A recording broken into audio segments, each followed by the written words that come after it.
Welcome to Amy's Bookshelf Reviews podcast.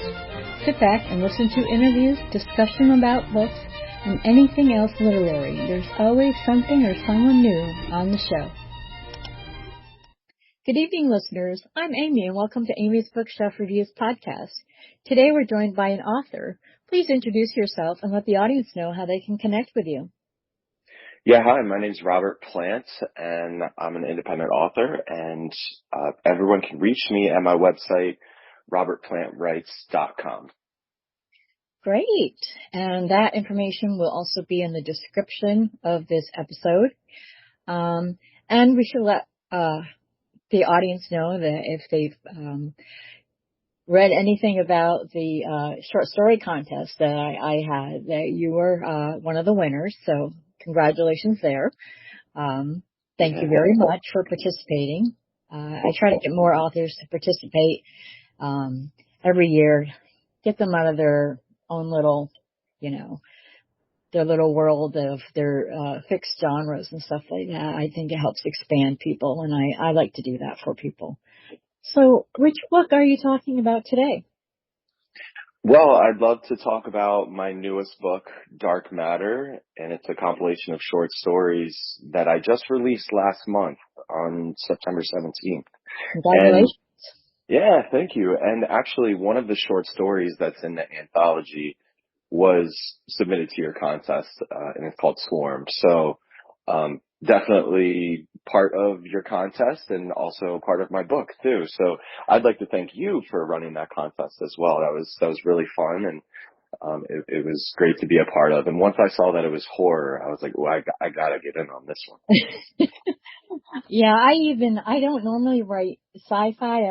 I've written like really dark thrillers and stuff, but not sci-fi. So I even challenged myself, and I actually wrote a short story with the theme because I love sci-fi, but I've never written it. So I challenged myself, and obviously I couldn't enter the contest, but the other judges actually gave me some great feedback. So I think that I'm glad that now it's in your book and it's a winner.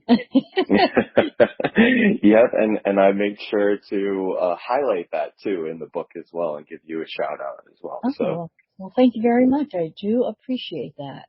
And definitely, do I have that book? Yes, you sent it to me. yeah, I did send Sorry. it to you, yes. But I know you've already read at least one of the stories, so you're already up on it. Great. And I was like, yeah, I think I saw that. I sort through with what I have, and I get a lot of email, and I went on vacation, so I'm still kind of catching up through all the emails and requests, and I was only gone for 4 days. So tell me about these. Is that what you normally write, short stories? Well, I would say it's not what I normally write. My debut novel, which I released in 2023, was actually a family drama, and it was the book that I had always wanted to write since college. And it's about how we all deal with grief differently. And so for me, that was like, I need to get this book out of my head and out of my body. I just felt like I needed to write that book. And it was a great experience, and it was a great way for me to really dip my toes into being an author. And once I got that book released and wanted to kind of figure out what I wanted to write about next, well, I watch a lot of sci-fi stuff. I read a lot of sci-fi and thrillers and stuff like that. So I was like, I really want to start diving into kind of my bread and butter there. And I wrote my first short story, The Perfect Match, about a year ago. And I shared it with some family and friends. And of course, my mom and my family were like, yeah, that's great.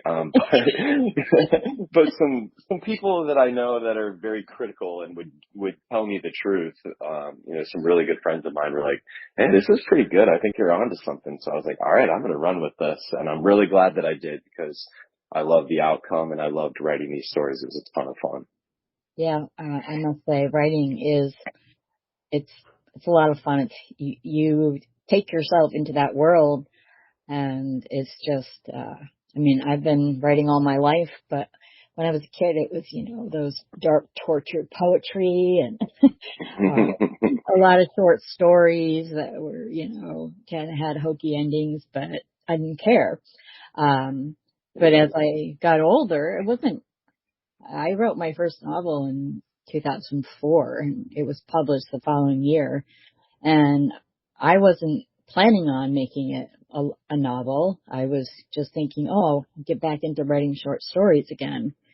And that was the first book of my 67 volume saga, which I finally I wrote the last story about 2 years ago. Wow. Yeah, and it was really hard. It was one of those ones where you're like, okay, this is the last book in this series I'm going to write. Yeah, and I just kept going and going and going. And then I would say it again, and then things happen. But yeah, I just, sometimes you always go back to your first, but you find when you write different ways, I think that is, it challenges you as a writer, and you have to think in different ways, because whether you're writing a short story or, even different genres, a comedy is totally different than a thriller, but you could actually make a comedy thriller, I suppose. So, you could pretty much make anything as long as it makes sense. It doesn't have to be real, but as long as it makes sense and it's logical to the story, whether it's something you made up or it's fun to do. Yeah, I mean, truthfully, I feel like it feels like you're playing God in a way, right? Like you're able to manipulate how things are going to go and what the characters are going to do, and that's certainly how you approach a story. At least I do. But going back to your point about like you thought that you were done, but you had to keep going. It's like sometimes the story writes itself, or you're just along for the ride, and you feel like the pen, or in most cases the keyboard, is clicking away with its own free will in a way, right? Yeah, that is totally true. When I'm writing, whether it's in a notebook, and I have terrible handwriting, trying to read that when I'm transcribing it, or when I'm sitting at the keyboard, it's like, if I have to stop and think about what comes next, then I know, okay, I have to stop and walk away. Yeah. Because the characters tell me how to write and what to write. But I always make sure that when I'm stopped writing, I write at least one sentence of the next chapter. That way I can just pick up from that and then move forward. And I don't have to go back, even if it's, a few days, and I'm like, I don't have to go back and reread it. I just go with what's coming next. Yeah, I love that. That's a great strategy. Something that I like to do is I have a full-time job on top of being an author, and I have a young family. And so I'm very busy. So I have to wake up super early to get my writing in. And so when I'm in writing mode, meaning like I have the story or the book or whatever I'm working on, and I get into a rhythm where I'll write in the morning. I wake up at 5 o'clock. I do a little bit of yoga, maybe some meditation to like get my headspace right. Mm-hmm. And then I'll write for a couple hours before work and getting the family ready for the day and stuff. And then at night, before I go to bed, I'll read what I wrote, before I go to bed. That way it's kind of like sitting in my brain while I'm sleeping in a way. And so when I wake up, I'm ready to go. I know what I wrote the night before, the day before, and I'm ready to attack the next scene. That's really cool. Do you ever have, like, because of you do that? I mean, I do it. I don't. I read some of my other stuff, usually just at night, just because I know what's in it, and it's like watching reruns. Yeah. And then I'll have a dream of something that seems to fit maybe a new story or something like that. So I always keep a notebook with me wherever I go, even when I'm sleeping. Yeah. Well, I have bad handwriting as well. So I use Evernote, and I have that on my phone, and I can pretty much pull that up wherever I am to take down my notes. That's great. That's really cool. Yeah. Whatever you can use to help, because you never know, you could see something I saw, when I was working this one job, it was like in the cubicle world, but I was, this man, was, came down and to help, one of my coworkers, and my coworker, she was just a very beautiful and tall woman. And this guy, he's probably, sits around, either if he's coding at work and then he's probably gaming at home. And he had a water bottle and he was so nervous about talking to her. She's trying to explain what's going on and he's just looking at her like, hey, you're beautiful. And he's got this water bottle in his hand and he keeps squeezing it and twisting it. And I'm like, oh, if that breaks, it's going to come all over me. But I remembered that encounter. I can't believe I even remember it now. And I eventually used it in one of my stories. I just thought it was just one of those scenes that just kind of like, is this real? That happens in the movie, but it was kind of cute, but sad and pathetic at the same time. But yeah. You had people in your real life say, hey, is that character, is that supposed to be me or so and so? Yeah. Like that people think that you're like building these characters off of them, but really it's like maybe you're just finding these little idiosyncrasies or just these little like quirks that people have, and you're just inserting it into your story to make it feel more real, and especially if it applies to your characters, right? Yeah, and I even put in some of my own quirks in there, or things that that I like. I love history, so a lot of times I'll have a character who's a historian or knows a lot about that kind of stuff in their local town, because it's kind of the gear I'm switching to is I wrote a nonfiction historical book and released it in 2024, and I'm working on a second one, and it's local history, but it's kind of like I found my thing after writing, fiction, dramas, thrillers, crime, paranormal, all that kind of stuff. And then it was just like, this is what I wanted to do, especially when I had an article published by the local historical society, and that kind of made me an official, unofficial local historian. There's a lot of local historians that don't work as a historian, but they do their own work, like for writing books and stuff like that and articles. So that's where I'm turning to, and it's really interesting. I just love history.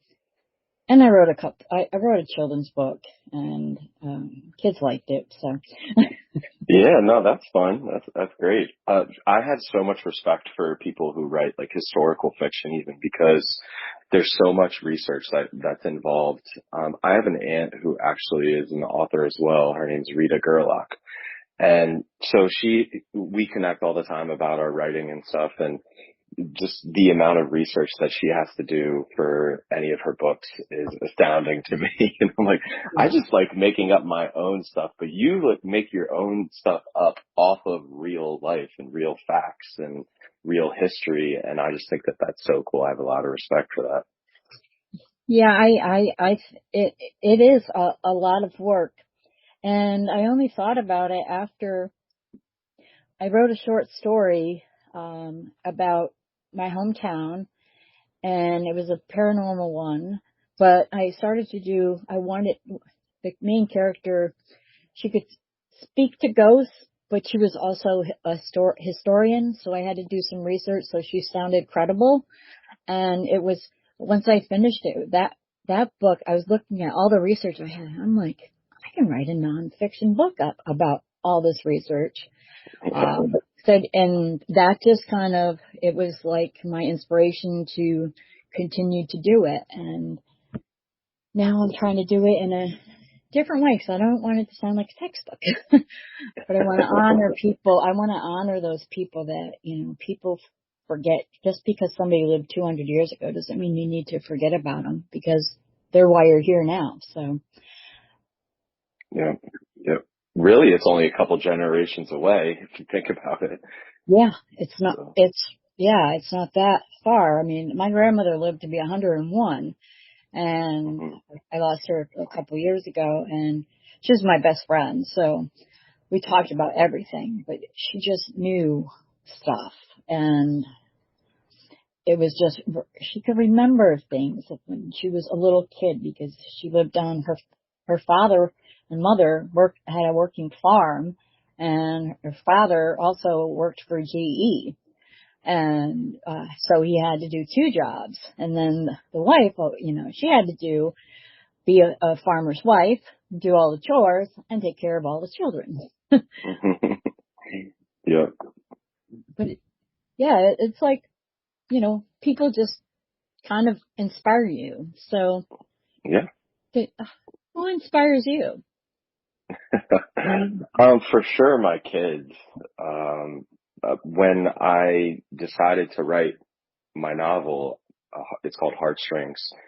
Um, I had found out that my wife was pregnant with my daughter, and I had a son at that point, and of course, my son inspires me, and I love him to death as well.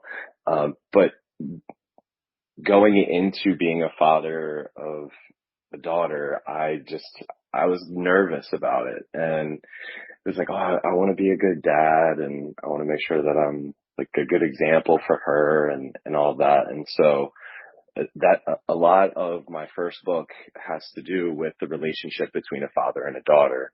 And so, yeah, I bring in a lot of inspiration from my kids for sure. And ultimately to, a lot of my fears come out onto the page. Things that scare me. Those are the things that I want to write about because they feel the most real to me sometimes. So it's kind of a variation of things. It could be people, but it could also just be like things in your life that kind of inspire you, and inspire the stories that you want to write too. Yeah, that's true. Yeah, definitely. I raised, I have four sons, but I raised three of them on my own. My second husband tried to kill me, and so me and my sons had to move forward from that. Oh my But gosh. yeah, uh, I'm pretty transparent with things that happen to me, because it affects my physical condition now, but, it just took 20 years to hit this spot. But, I don't, if I didn't have my sons, I I don't think I would have survived this far. My sons they could have turned out to be, I mean, they're grown now, and I'm trying to figure out how to be a parent to a grown child. And it's not easy, but, and one is special needs, so, he'll live with me until the day I die.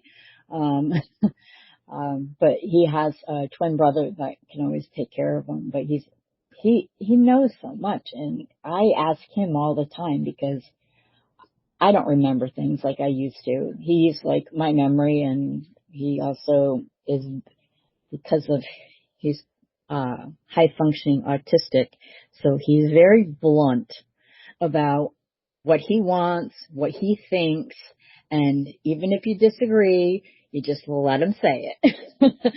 Yeah. But he inspires me too, and it's to continue to do what I love to do. It's not always easy for me, but he's like, Mom, you could push through it. Don't worry, you can do this. And then, he convinces me to do something, and then I do it, and I'm glad I did it. Yeah. Yeah. That makes sense. And I, I think as authors too, part of the reason why we do what we do is we want to leave a lasting legacy. And it is about the people that are coming behind us and sharing your stories and leaving that for the world to experience. And so when you have kids, it exemplifies that even more because it hits so close to home. And, Yeah, yeah, you want to set that good example. You want to strive for your passion and show your kids that they can achieve their goals and go for their dreams and their passions too, right?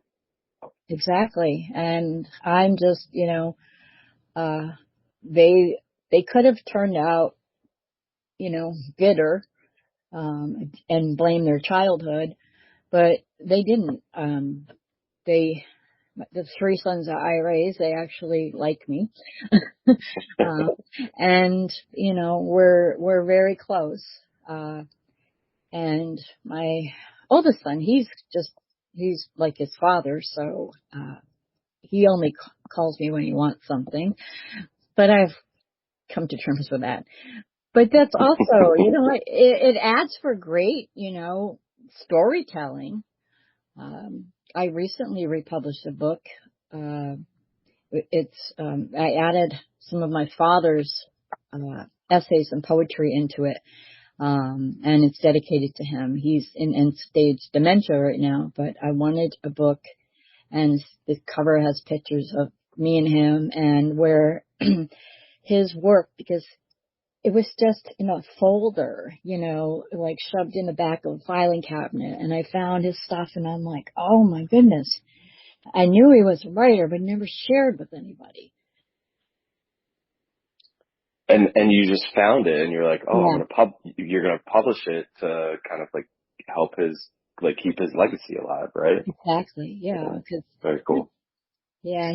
He was very socially awkward. He had an IQ of 162.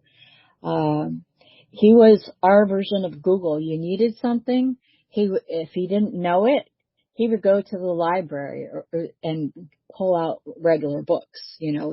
Nothing technical for him. He had trouble figuring out his remote for the TV, but he had some he had a brain trauma. But now, he's at.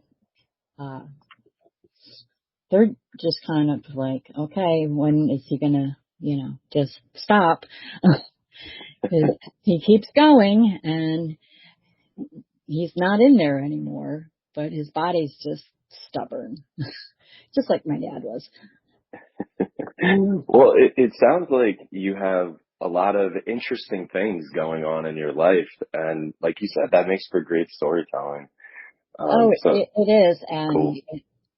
I was so happy when I found those, and I'm like, people should read these. So I sent copies first of his essays to his cousin and his only surviving brother, and so they could see what he wrote, and it's just beautiful. And he always had a heart of a poet, and it's we didn't always get along, and I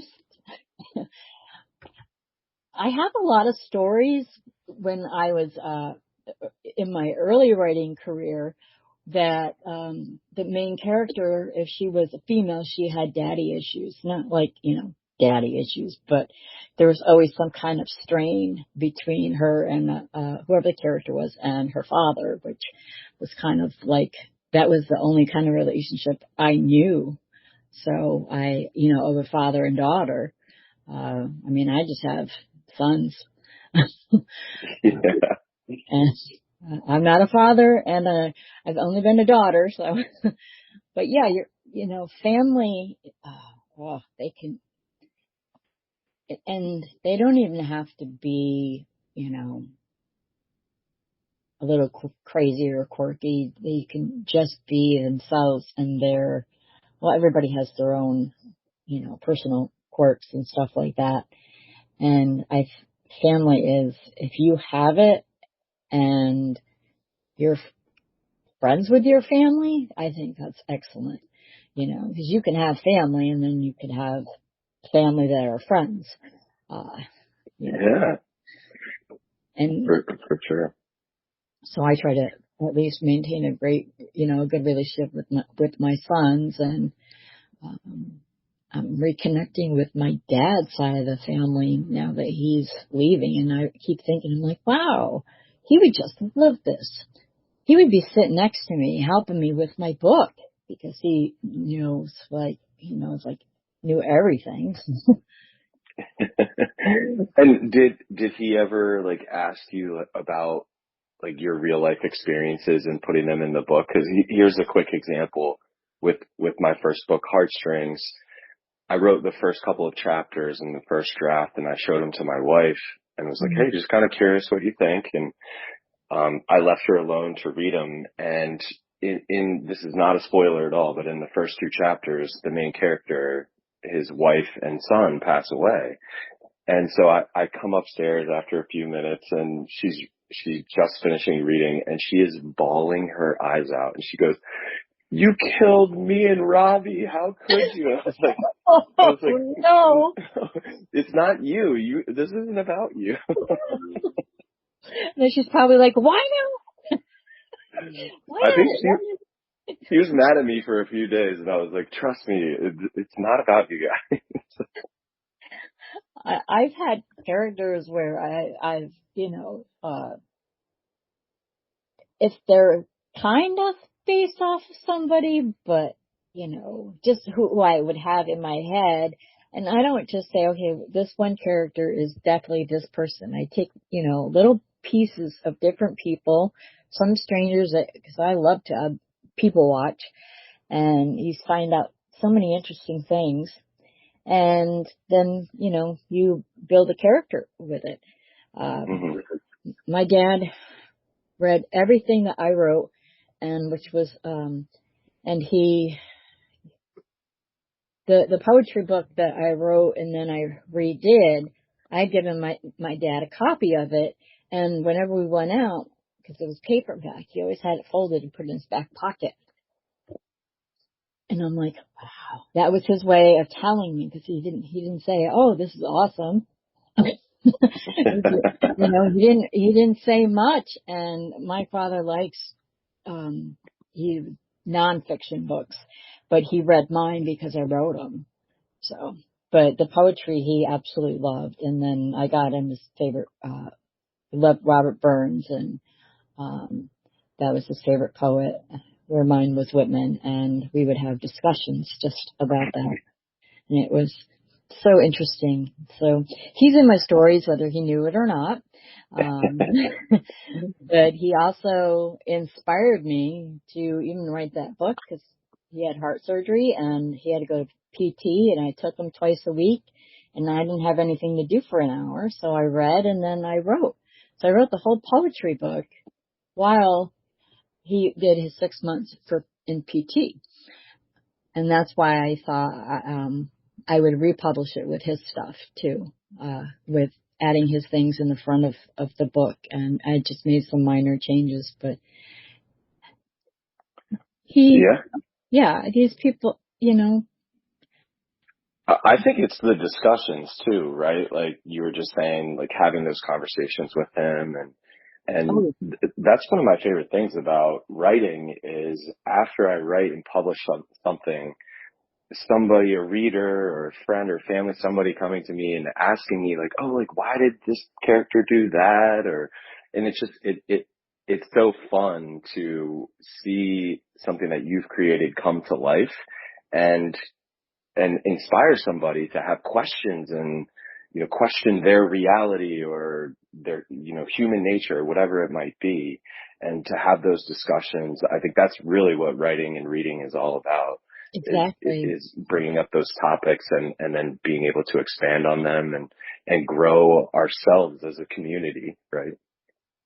Exactly. I mean, there are so many things that, I think people forget about conversations sometimes with, technology and texting and emailing, and having a face-to-face conversation, and without the other person having a phone in their face, when you're sitting there. I didn't have to worry about that with my dad, but, when you're sitting there and having intelligent conversations, and then when you're talking about something you've read or something you've written, or the other person's talking about, your whatever you wrote, and they wanted to discuss it with you, that is like very interesting. And it's like an honor to have someone want to read your work. And and anytime anyone asks me to read their work, I feel honored as well. I do what I can for authors, and I probably promote them more than I promote myself, but I don't care. That's what I like to do. But yeah, the conversations without the technology, or, I mean, if you're far away and you got to do like a Zoom call or something like that, so you can see each other or whatever and have conversations, but, it's kind of, sometimes it's a lost art. It's like writing, handwritten letters to people. Yeah. Yeah. Sending out birthday cards, little, that's what I do. I send out birthday cards, and Christmas cards. And I'm like, I'd love to send one to you. Give me your address. And they're, oh, we don't do that. I'm like, really? Yeah. Well, I think that's why podcasts have become so popular. We got into this era of having a tweet within 140 characters and these like micro conversations on social media. And then podcasts started to really become popular because I think people were craving those in-depth discussions about important topics and things that they cared about that other people were talking about, and they want to sit and listen to a 3-hour long podcast, or in your case, a half an hour, or whatever it might be. So I agree. I think people have been craving this more long form discussions like that in our social media and our communications with each other. Oh, definitely. I mean, I was going to, last year I was thinking about not doing the podcast, and then I had a couple listeners that are like, we listen every week, every time it's on. So I try to shut it down, do it a couple times, and but then it just got too many people wanting to be on it, so I'm like, okay, every Sunday, half hour. And I reformatted the show, so 95% of episodes in this past year have been me interviewing authors, and I have had wonderful conversations. And I had an author, best-selling author, and I was like a fangirl because I loved reading his work. And he told me after the show that, well, he had told me before that he loved reading my reviews. He says sometimes my reviews were better than the book. and he wanted to read my work. He's like, what do you write? And I told him, and he's like, okay. He goes, I'll give you my address, send me a few of your books. So that's what I did. Now I'm just holding my breath. But he said that, he doesn't do interviews, but because it was me, he wanted to do the interview. Cause he knows I don't know, he just liked my work, and he reads books based off of my recommendation. So that just kind of like, I'm your fan. I didn't know it would be the other way around, but it was just amazing. And the one thing that he told me, and I thought was so interesting, was that, and this is an international bestseller, and he said that he doesn't promote his own work. He says the publishers promote whatever they do. And he said a lot of times people find my book by accident.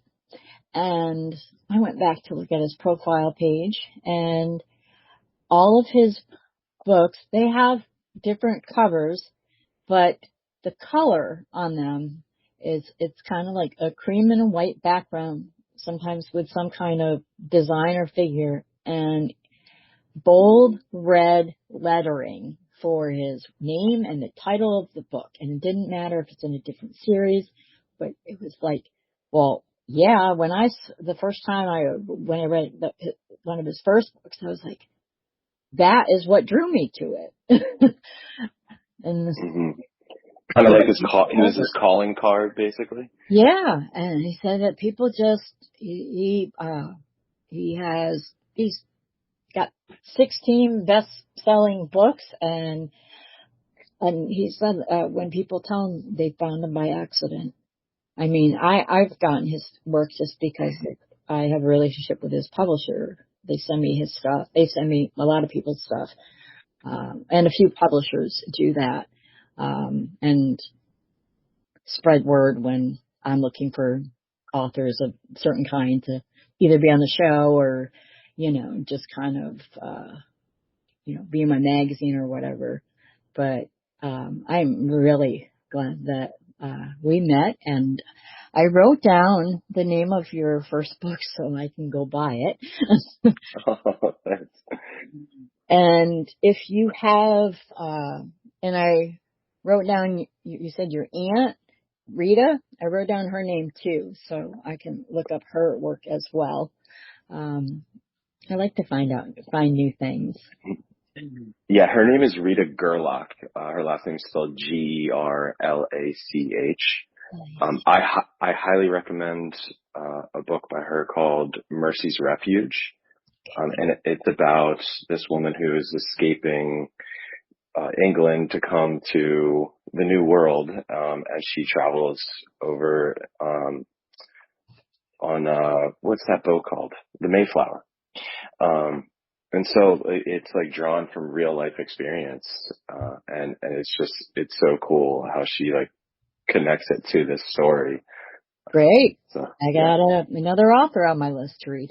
And anytime that, if you have more coming out or you just want to talk, just let me know, and I'd love to have you back on the show. Well, I'd love to know when your next short story contest is. I decided to do it annually in the spring, like announcements in May and then like usually June and July. And so I'm going to try to do it annually this year. Because I got 2 extra judges, it made it a lot easier. So I didn't have to do it all myself and read it. Right. But yeah, and yes, definitely we'll be reading the one you just sent me. So, again, thank you, Robert, for joining me. Yeah, for sure. And for anyone who's interested in my newest book, Dark Matter, just real quick, that's 7 short stories, like I said. But it's speculative fiction in the sci-fi technology world. If you like if you like Black Mirror or Twilight Zone, it's kind of in that genre, but in written form. Oh, cool. Yeah, so just wanted to kind of throw that out there so people know what that's about. Yeah, that's great. Thank you. So if you wish for you or your book to be on the show, go to amysbookshelfreviews.com/podcast. Thank you for listening. Be safe, be well, and always be kind. And tune in here again next week for another tantalizing discussion. Thank you for listening to Amy's Bookshelf Reviews podcast.